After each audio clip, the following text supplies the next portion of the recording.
Así que a partir de ahora, Pastor Walter, cuando usted quiera, comenzamos.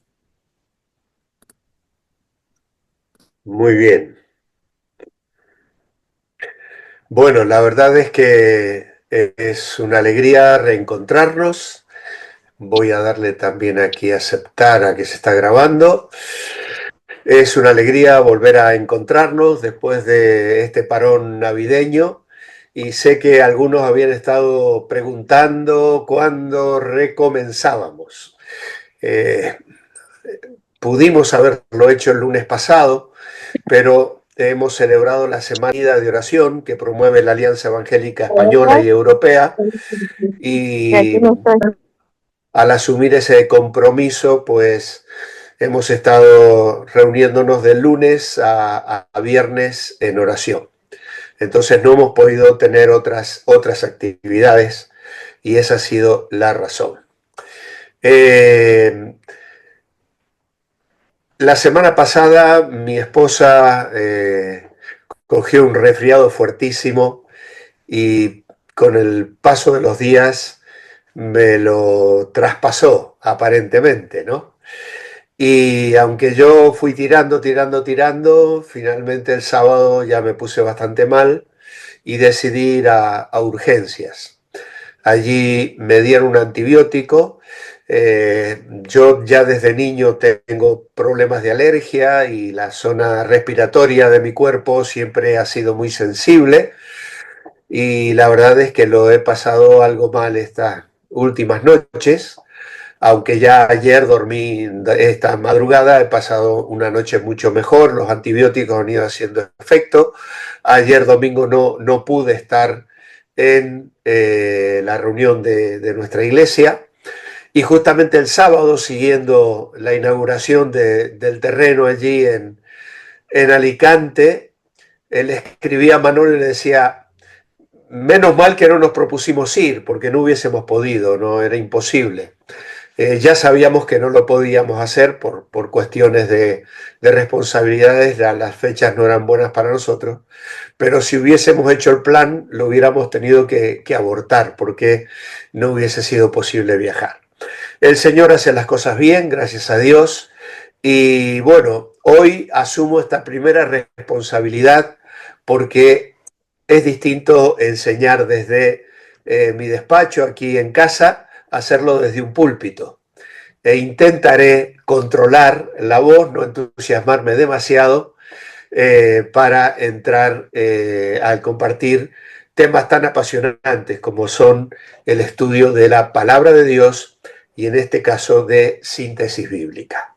Le decía el pastor Alberto hoy que ya no tiene que usar la palabra bibliología porque ese tema ya quedó atrás. Fue el tema que estuvimos mirando hasta diciembre, pero ahora entramos en síntesis bíblica. Originalmente tuvimos la intención de darlo en forma conjunta, pero las clases hubieran tenido que ser de hora y media o dos. Y entonces el pastor Manolo me recomendó solo dar bibliología y dejar síntesis para esta etapa.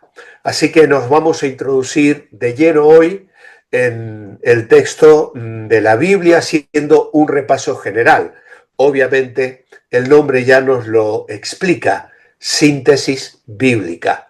Por lo tanto, no vamos a hacer una lectura profunda, pero sí vamos a hacer un repaso general de todos y cada uno de los libros de la Biblia. En esta primera etapa he planeado entre 12 y 13 encuentros para cubrir lo que es el Antiguo Testamento. Intentaremos hacerlo así. Si luego hay que estirarlo un poquito, lo estiraremos a 15, no pasa nada. Además, espero contar con vuestra paciencia, pero a la vez tampoco queremos dejarnos en el camino algunas cosas relevantes, interesantes de lo que significa repasar los libros de la Biblia. Yo quiero compartir con vosotros que fue algo que a mí me cautivó cuando con 24, 23 años y medio fuimos al seminario con mi esposa y pudimos tomar esa materia.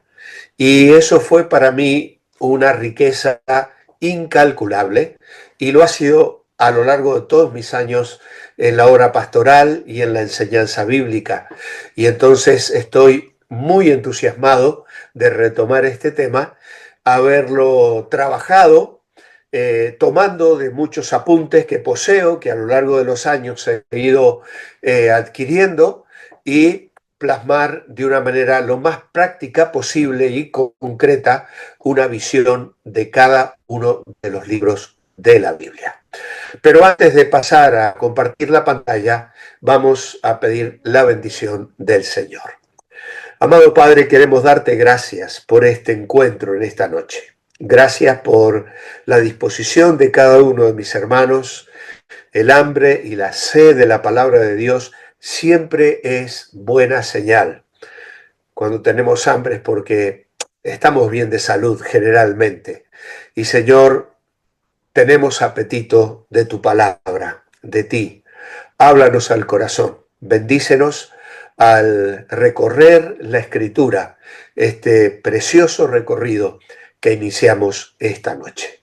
Nos ponemos en tus manos de amor, orando en el nombre del Señor Jesucristo. Amén. Muy bien, vamos entonces a compartir la pantalla.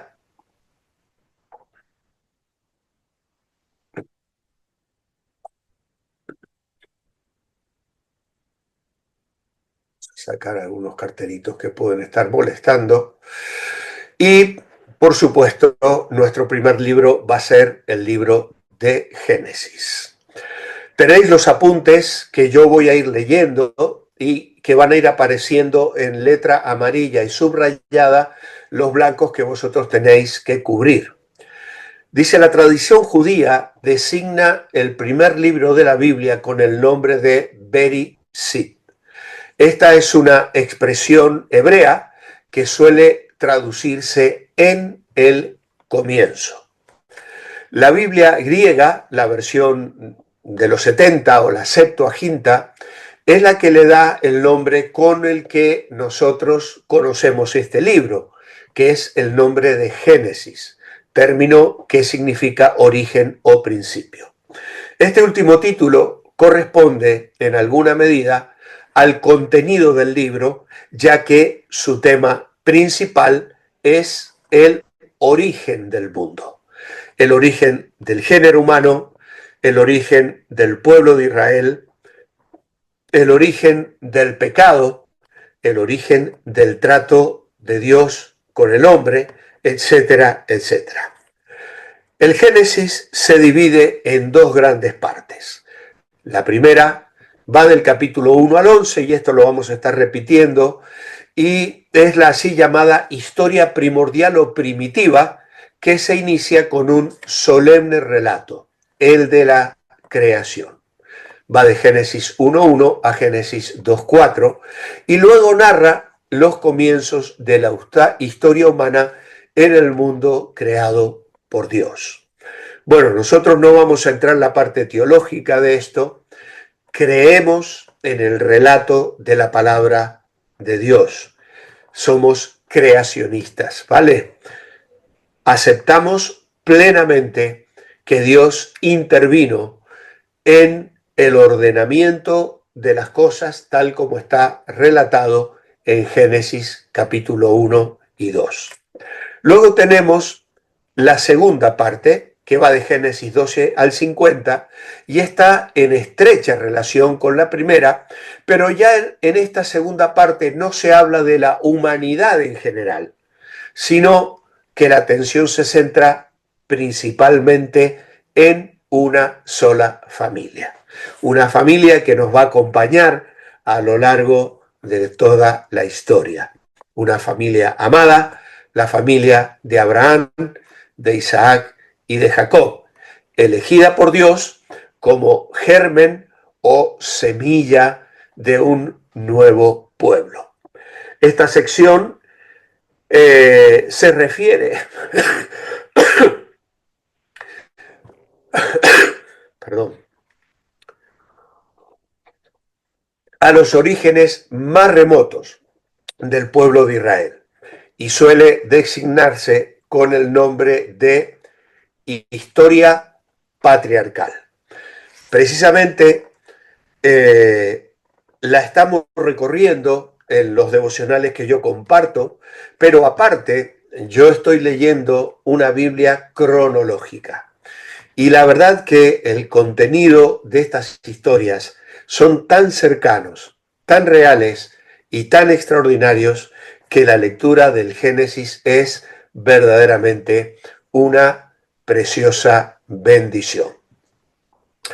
Os he puesto en el apunte un recuadro que obviamente no quise ponerlo vacío, completo, porque nos llevaría mucho tiempo completarlo y entonces se haría muy larga el estudio de los 39 libros y hoy tenemos que intentar ver los 3 primeros.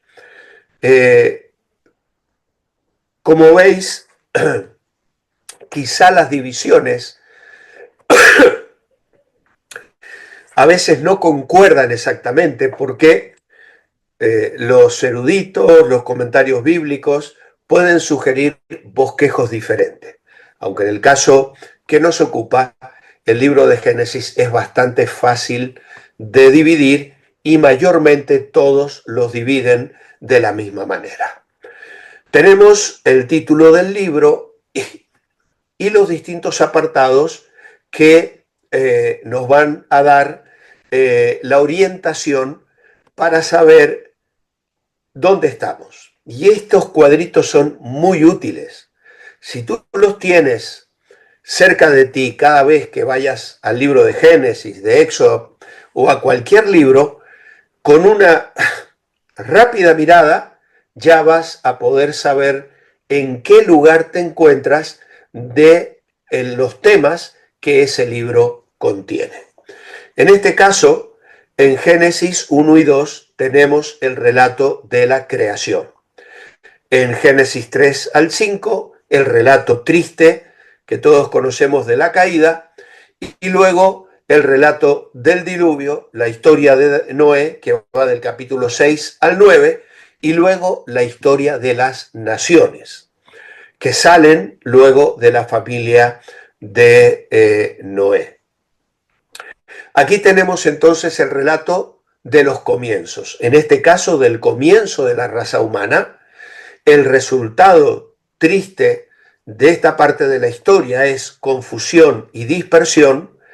Se trata de la historia conocida como la historia primitiva y como vemos hay 4 sucesos destacados en un periodo de 2000 años.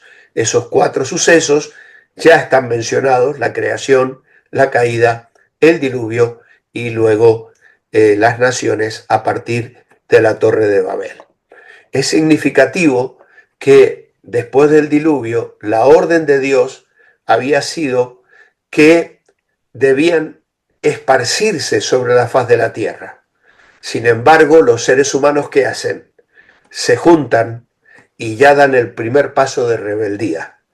Y en lugar de esparcirse, fundan ciudades y quieren construir una torre para hacerse un nombre. Así que ahí podemos ver la actitud del corazón del ser humano rebelde, no queriendo obedecer al Señor. Luego tenemos la historia patriarcal.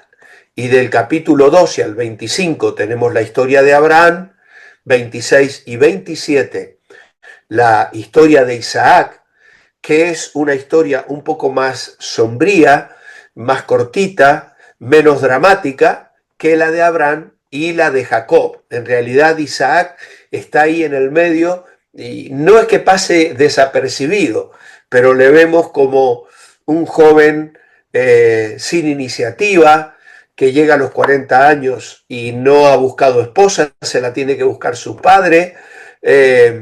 Luego la forma de dirigir su familia, recién a los 60 años nacen sus hijos y luego en la administración de su hogar le vemos haciendo preferencias entre sus hijos, él a favor de Esaú y su esposa Rebeca a favor de Jacob. Y la última parte de Génesis tiene el libro, la historia de José.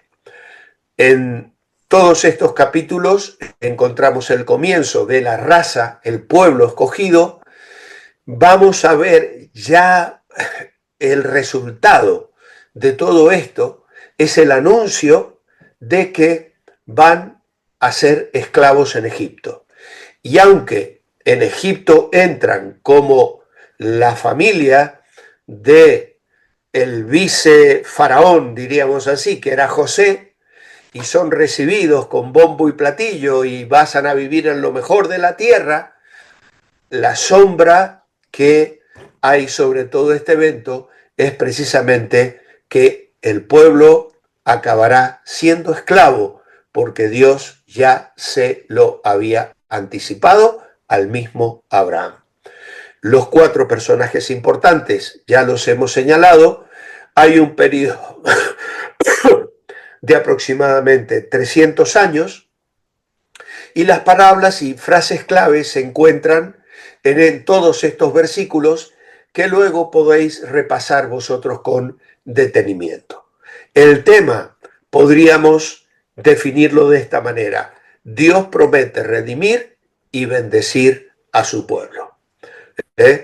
Dios promete redimir y bendecir a su pueblo. Los versículos claves serían Génesis 3 al 15 y 3:15 y 12:3, donde está la promesa de un redentor y el llamado Abraham. Y luego tenemos que reconocer en cada libro la presencia ya de la persona de Cristo. Cristo es el hilo rojo, podríamos decir, que recorre la Biblia de Génesis a Apocalipsis.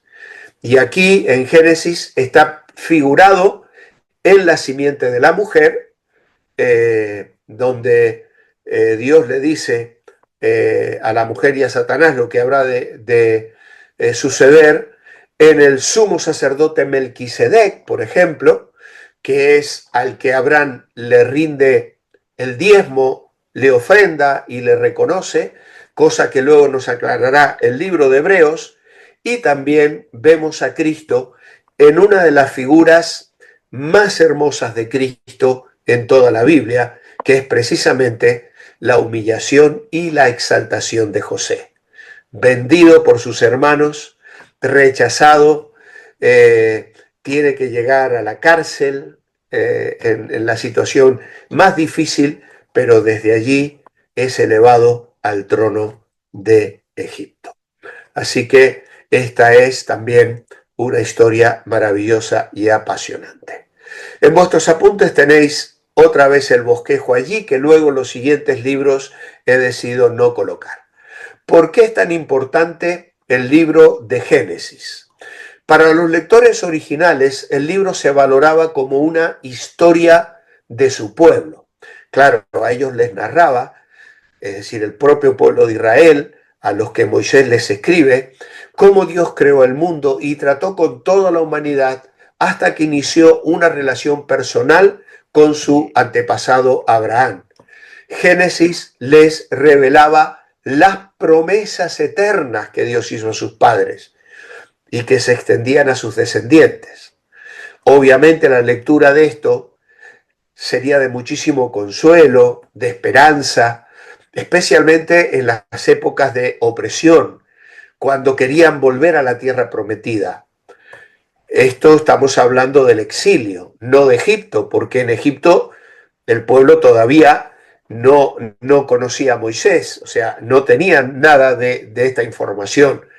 Génesis ofrece un contexto detallado para el resto de la Biblia. Casi todas las doctrinas que se van a desarrollar en el resto de las Escrituras parten del libro de Génesis. La cristología, neumatología, angeliología, lo que tiene que ver con el hombre, con el pecado, en fin, todo parte del libro de Génesis.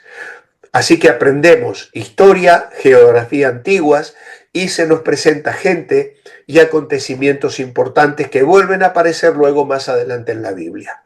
En Génesis, Dios revela muchas facetas de su naturaleza a través del trato con su pueblo. Es interesantísimo, por ejemplo, cuando los ángeles van a sacar a Lot de Sodoma, es la primera vez que aparece la palabra misericordia. Y así podemos encontrar muchísimas cosas muy interesantes en este libro y que nos van mostrando el carácter de Dios. También nos enteramos del origen del pecado, de su efecto destructivo en la humanidad y del plan de Dios de expiar ese pecado a través de un hijo futuro del pueblo de Israel. La historia es: alguien vendrá, alguien vendrá.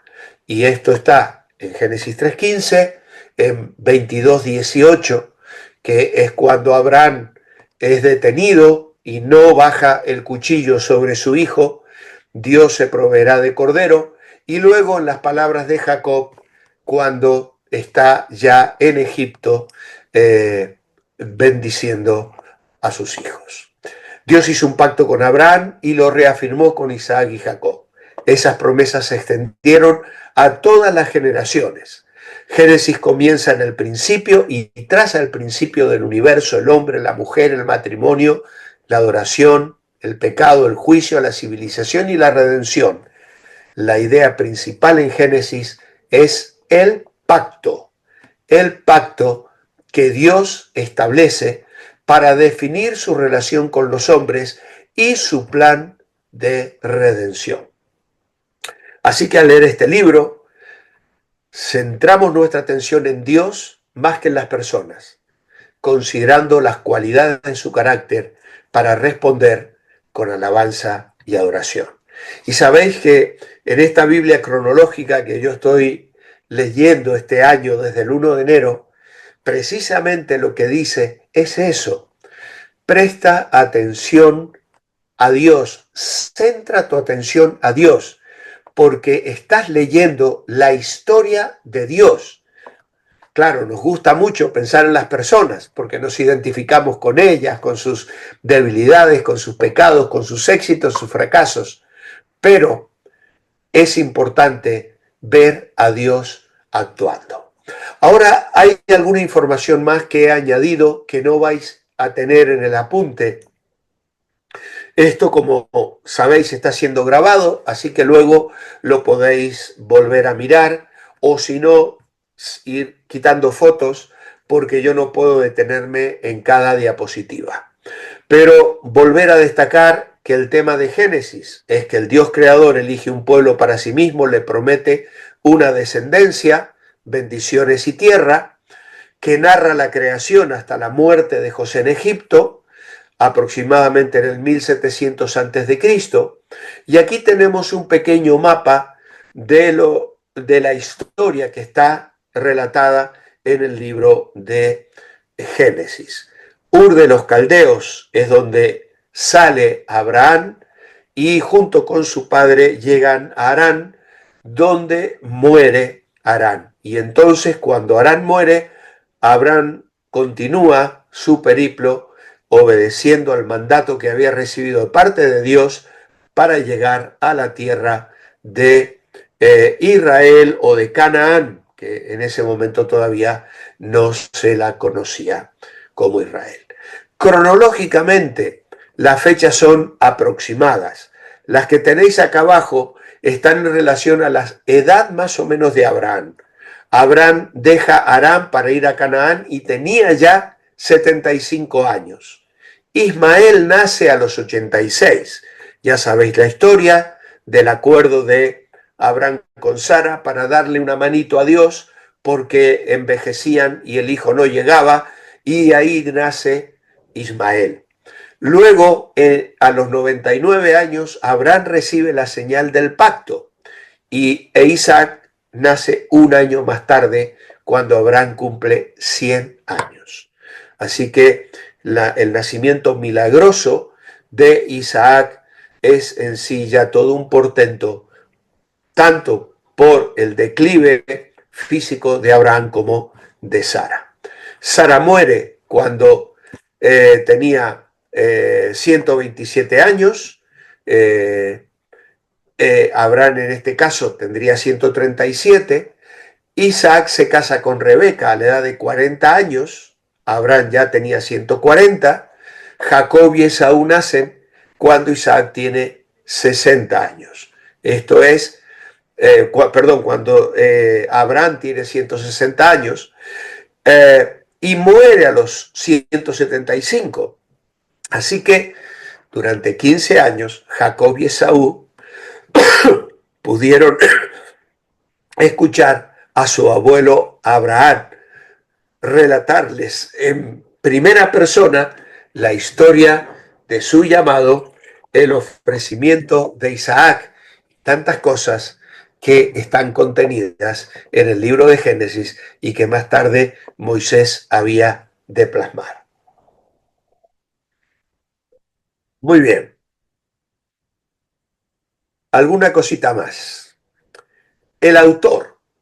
No he dicho nada acerca de la autoría y esto nos va a valer para el resto de los libros del Pentateuco. Aproximadamente Moisés escribe entre el 1450 y el 1410 a.C. Génesis es el primer libro de una obra más amplia, los primeros 5 libros del Antiguo Testamento llamados el Pentateuco, cuya paternidad literaria tradicionalmente ha sido atribuida a Moisés. Esto no es algo tomado de los pelos y quiero resaltarlo porque la crítica moderna pone en tela de juicio y de duda la autoría de estos 5 libros del Pentateuco o la Torá. ¿Cuáles son los argumentos? Bueno, el Pentateuco mismo afirma que Moisés es su autor. En Éxodo 17:14 dice que Dios le dijo a Moisés, escribe esto para memoria en un libro. Y esto vuelve a encontrarse en Éxodo 24, 4 al 7, donde dice que Moisés escribió todas las palabras de Jehová. Y lo vamos a encontrar en otras citas dentro del mismo Pentateuco. Luego, en segundo lugar, otros libros del Antiguo Testamento declaran la paternidad mosaica del Pentateuco. Por ejemplo, Josué, cuando en el capítulo 1 Dios habla con él y le dice, esfuérzate por cuidar la ley que mi siervo Moisés os mandó. Y debes leer en este libro, el libro de la ley, había sido escrito por Moisés. Esto luego está repetido en otros pasajes del Antiguo Testamento, como Primera Reyes 2:3, Segunda Reyes 14:6, incluso en Daniel 9, 11, dice, está escrito en la ley de Moisés, siervo de Dios, porque contra él pecamos.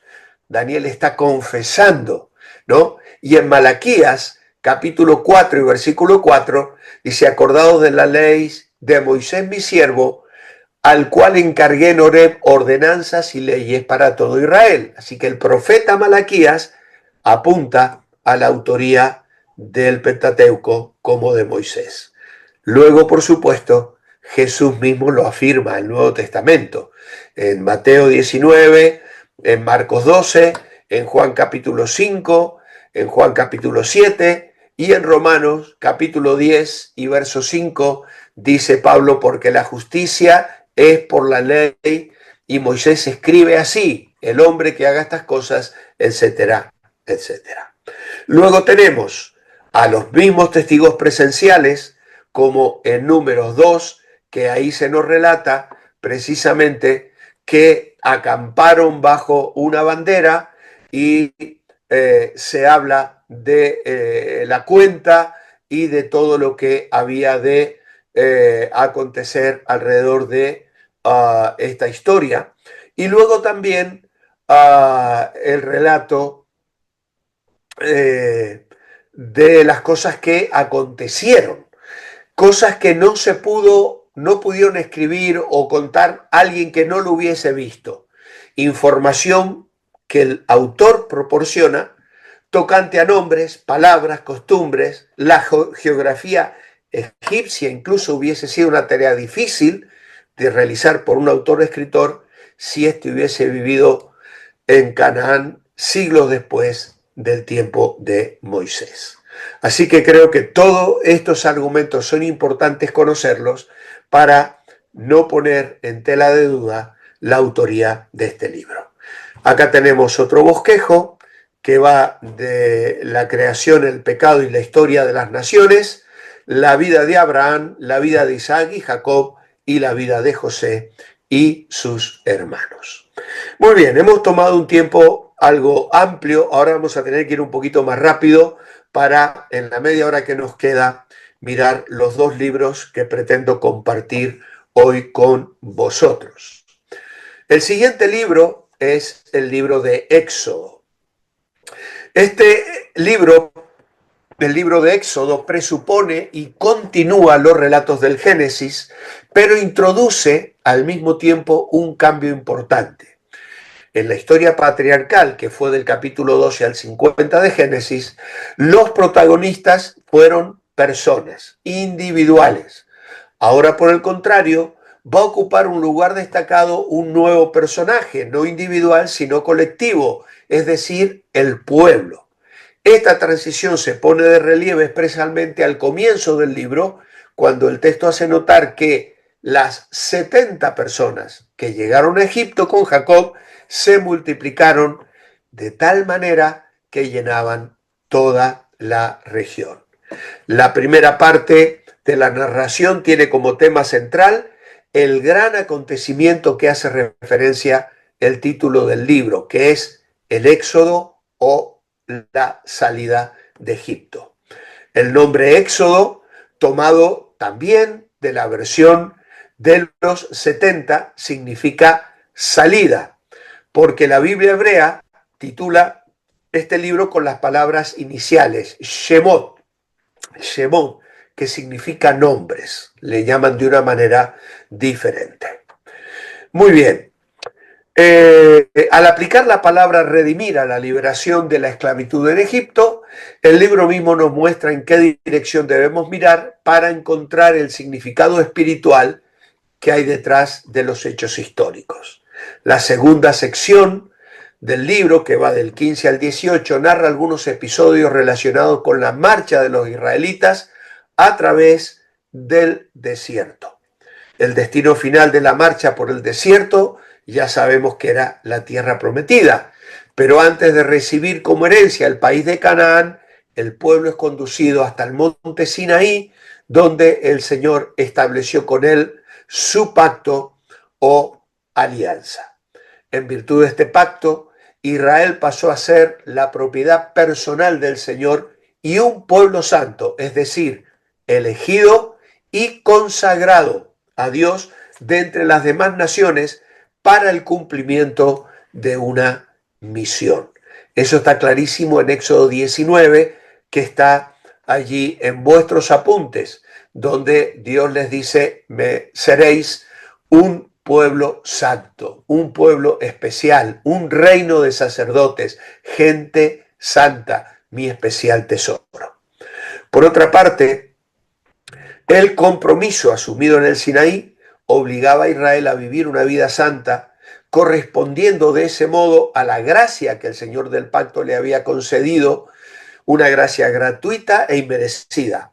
Por eso la ceremonia de conclusión del pacto tuvo como uno de sus elementos esenciales la proclamación de la ley, en la que el Señor dio a conocer lo que exigía y esperaba de su pueblo. Muy bien, tenemos también un cuadrito súper interesante dividido en tres partes principales. Nos encontramos realmente al comienzo, hay 350 años entre la llegada a Egipto y lo que el Éxodo nos va a relatar, y nos encontramos a los israelitas gimiendo.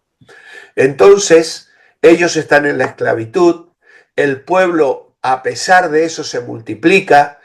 Hay planes para frenar esa multiplicación y Faraón es el primer, vamos a llamarle, abortista de la historia.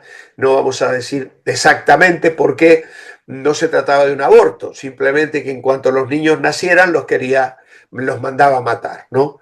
Terrible, terrible. Es decir, Satanás no innova, sigue usando al día de hoy todavía las mismas estrategias para frenar los planes de Dios de alcanzar a miles y miles con la salvación. Él siempre está oponiéndose.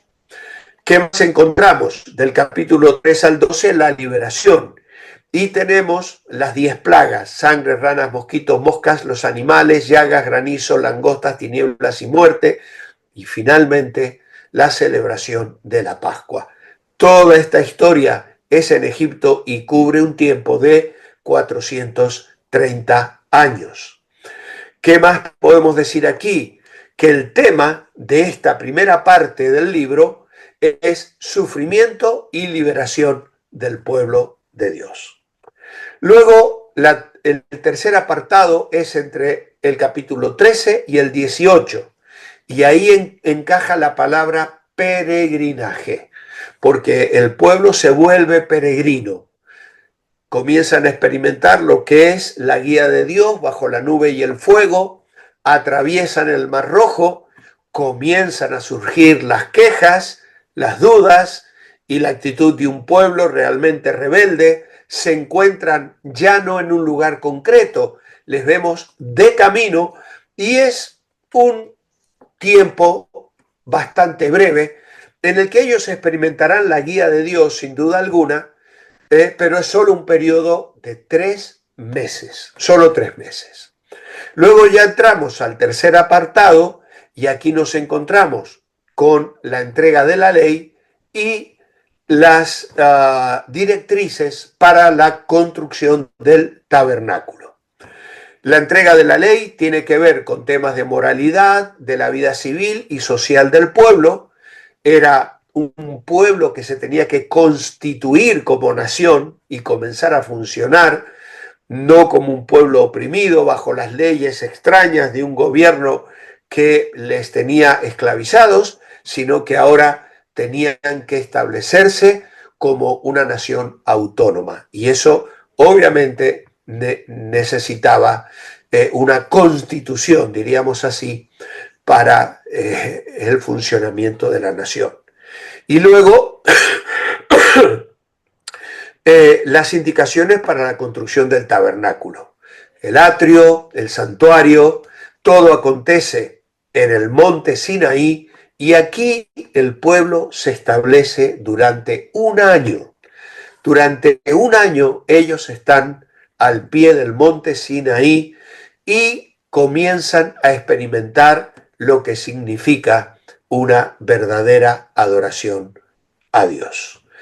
Así que los versículos claves que se sugieren son Éxodo 6, 12, 40 y 42 y el ya citado 19, 5 y 6. Obviamente que a Cristo en Éxodo lo vamos a ver de innumerables maneras. El Cordero de la Pascua, las ofrendas sacrificiales, el tabernáculo, los artículos usados en la adoración, porque realmente el tabernáculo es Cristo en cada detalle, el liderazgo y liberación figurados en Moisés y la pureza e intercesión figuradas en el sumo sacerdote.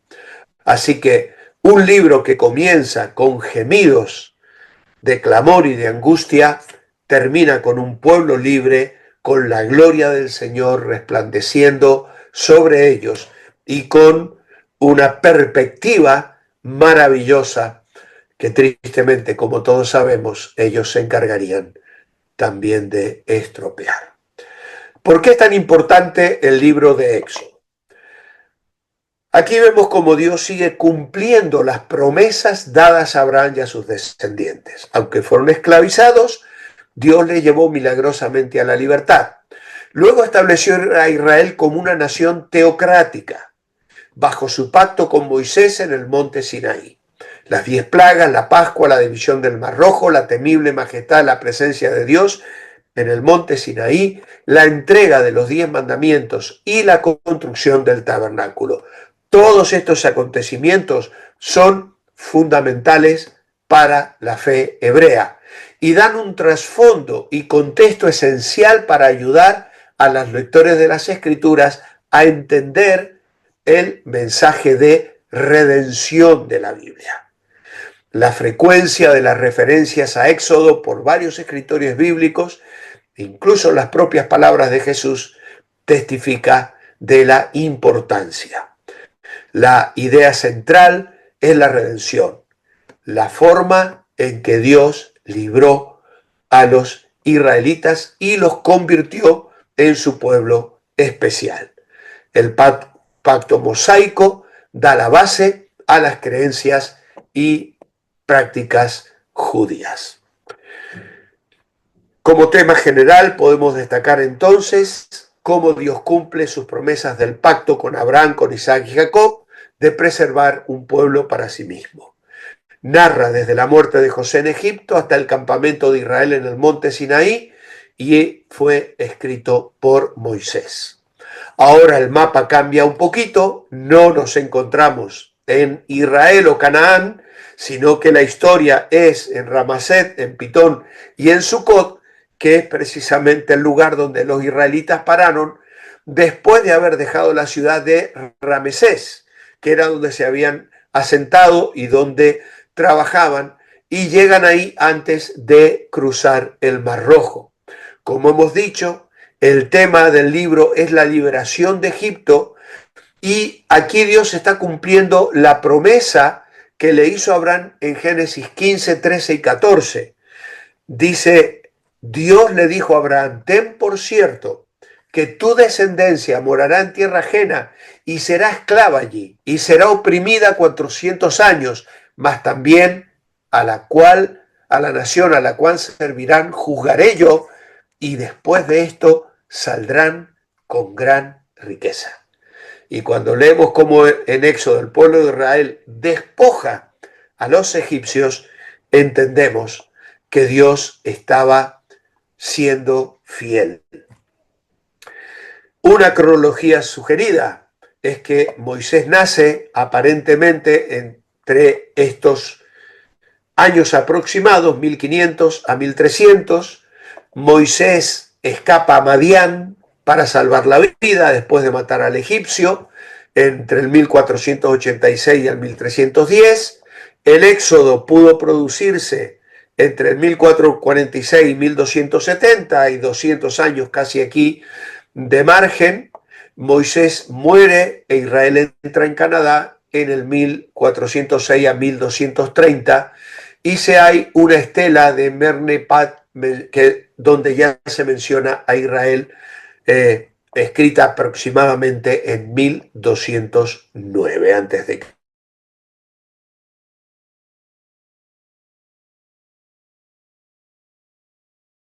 La liberación de Egipto está contada en estos 12 primeros capítulos, el viaje a Sinaí y la ley dada. Israel se rebela y esta es una de las partes más tristes, porque ¿quién no conoce el tema del becerro de oro? Y luego la historia del tabernáculo. Hay alguna revelación que se destaca a través del libro de Éxodo y que yo quiero destacar. Dios es quien controla la historia. Eso está clarísimo ya en el primer capítulo de Éxodo.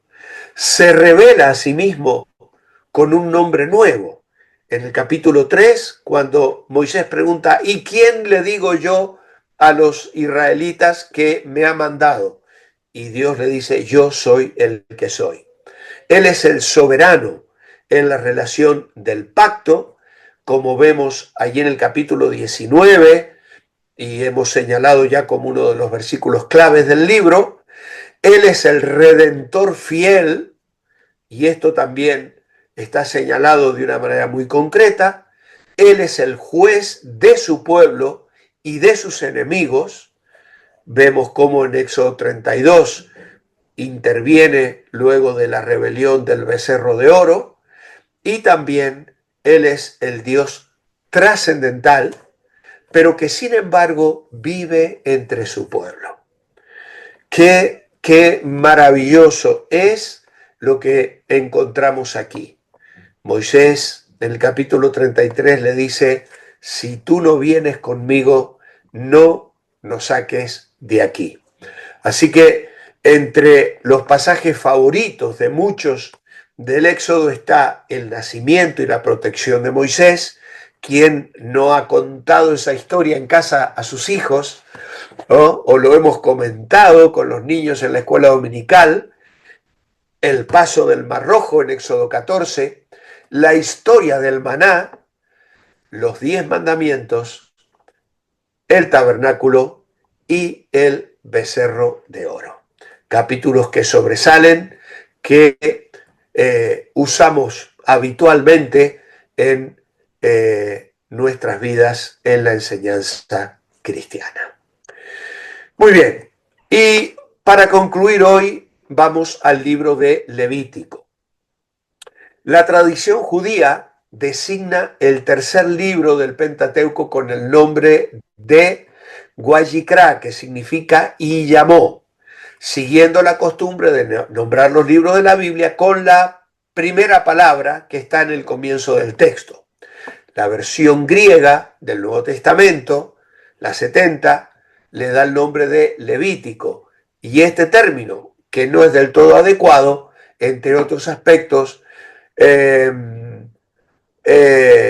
un conjunto de prescripciones destinadas a reglamentar el culto que el pueblo israelita rendía a Dios.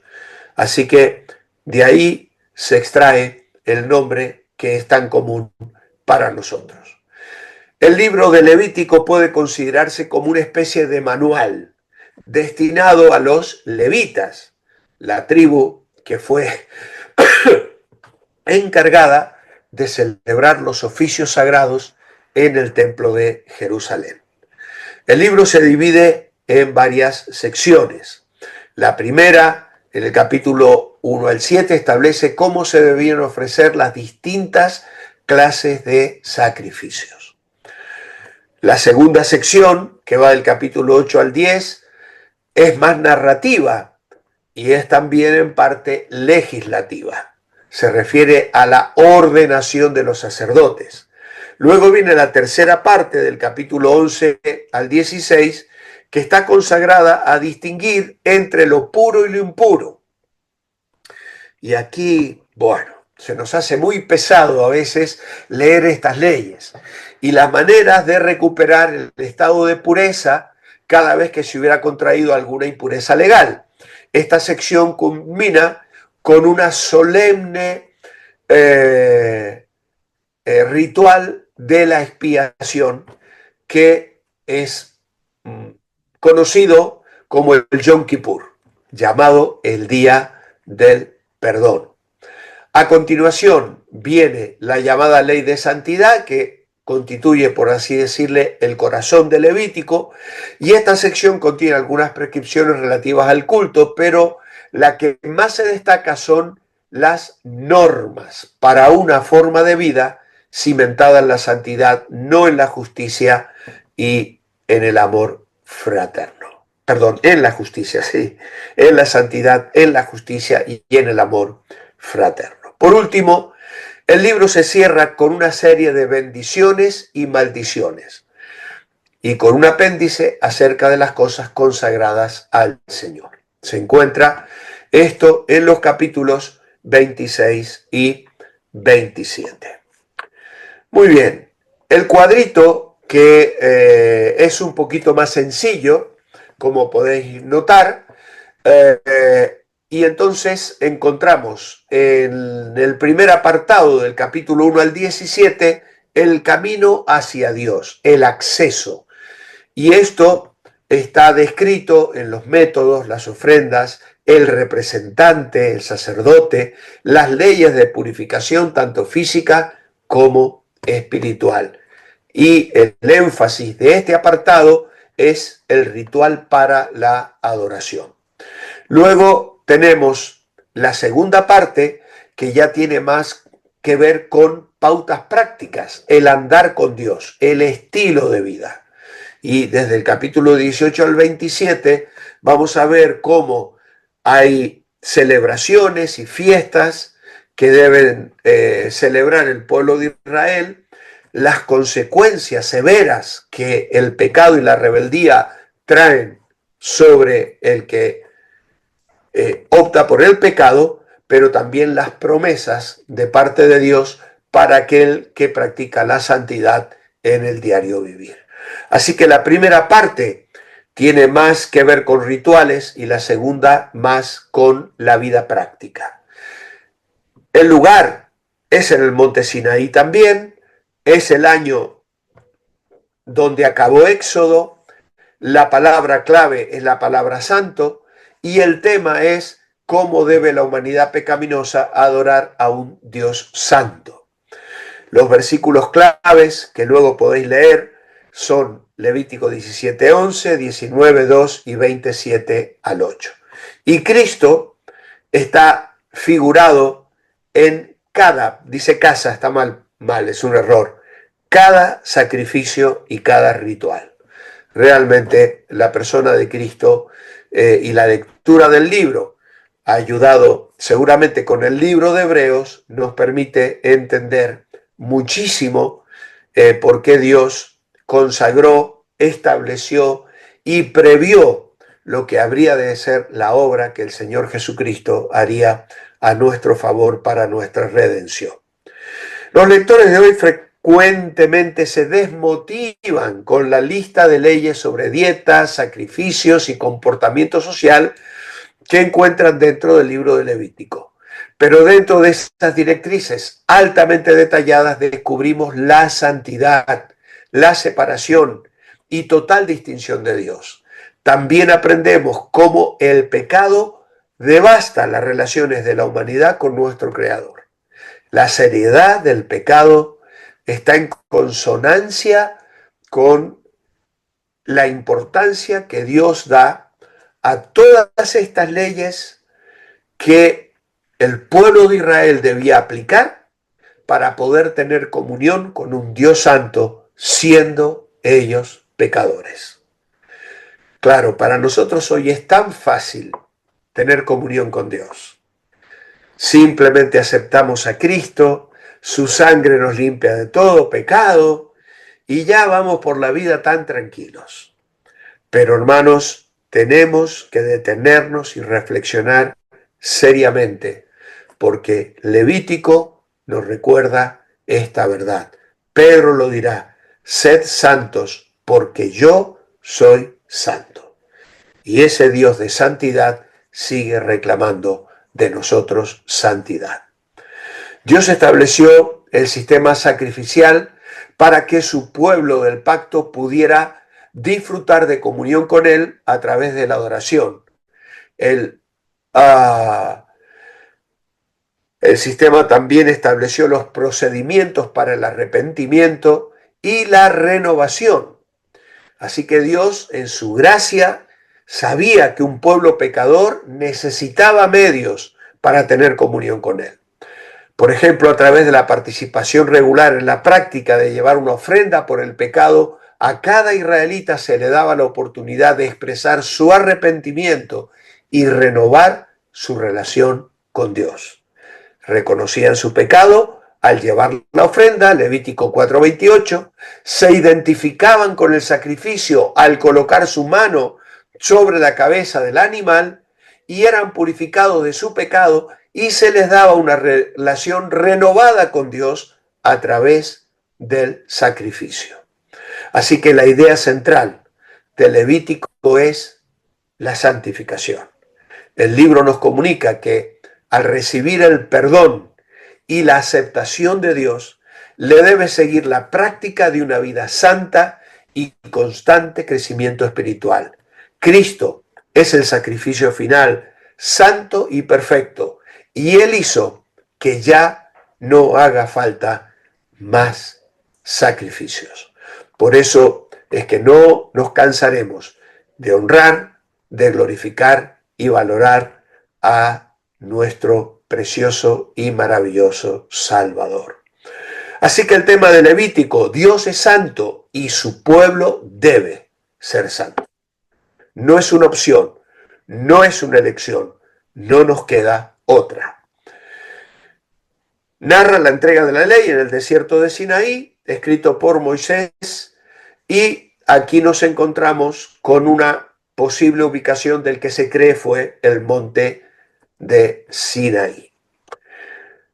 En cuanto a la cronología, aquí ya no vamos a usar fechas porque sabemos que se encuentra en el monte Sinaí, pero vemos cómo Dios instruye a Moisés sobre las ofrendas, él consagra a Aarón y sus hijos como sacerdotes, Aarón hace su primer sacrificio y luego los hijos de Aarón mueren ofreciendo un incienso extraño.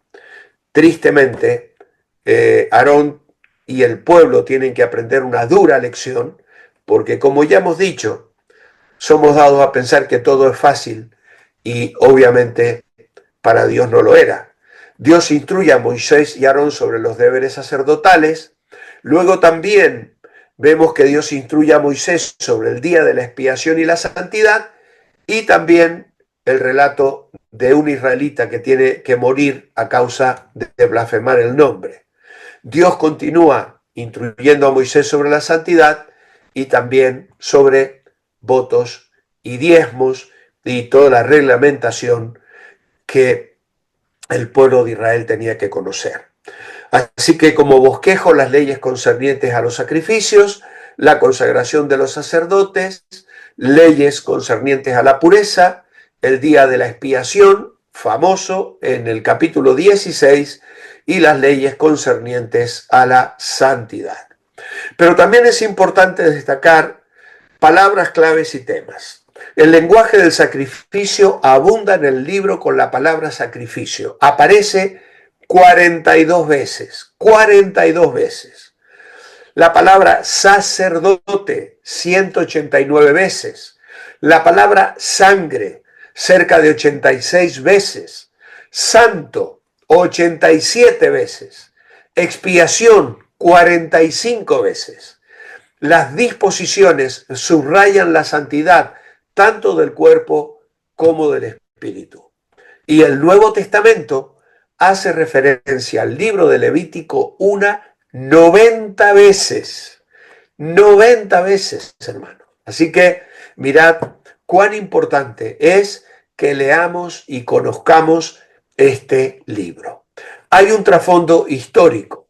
El libro de Éxodo concluyó con la institución del tabernáculo, construido según el patrón que Dios dio a Moisés.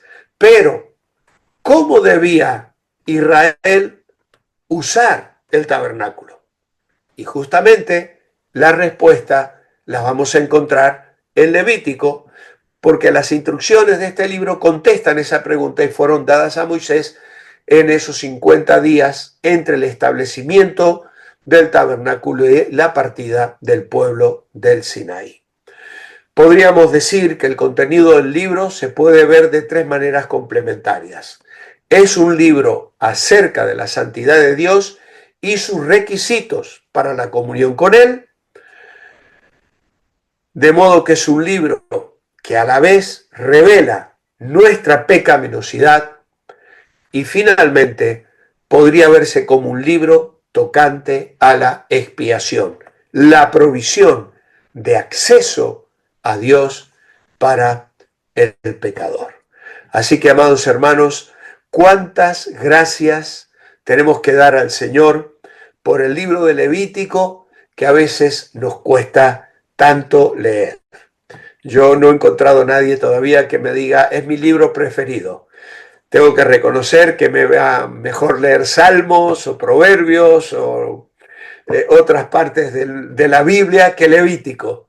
Pero hermanos, es importante que lo valoremos, que lo conozcamos y que pongamos nuestro corazón para valorar el mensaje que contiene.